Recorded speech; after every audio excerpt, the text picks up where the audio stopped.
Sir ரொம்ப நாளா வீட்டுக்கு கூட்டு போக சொல்லி கேட்டுட்டே இருந்தீங்களே சார், இதாங்க சார் எங்க வீடு, வாங்க உள்ள வாங்க. என்ன ஒரே ஸ்மெல்லா இருக்கு? ஆமா சார்.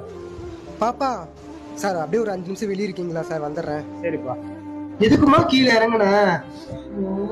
என்ன மன்னிச்சிருங்க, நீங்க வர வரைக்கும் என்னால அடக்கி வைக்க முடியல.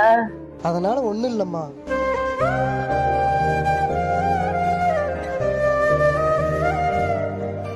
தப்பா நினைச்சுக்காதீங்க சார். தப்பா நினைக்கிறதுல ஒண்ணும் இல்லப்பா. நீ இப்படி கஷ்டப்பட்டு சின்னப்படுறதுக்கு பேசாம தூக்கி போட்டு வேற கல்யாணம் பண்ணிட்டு போயிடலாம்ல. அவளை தூக்கி போட்டு போறதுக்கு 5 நிமிஷம் ஆகாது சார். எல்லாரும் என்ன வேணான்னு ஒதுக்கும் போது எனக்கு நீதான் வேணும்னு சொல்லிட்டு என் கையை பிடிச்சி வந்தவ சார் அவன். என் உசுர் இருக்கிற வரைக்கும் அவளுக்காக பீ முத்த தள்ளி போட்டு குழந்தை மாதிரி பாத்துட்டு போயிருவேன் சார்.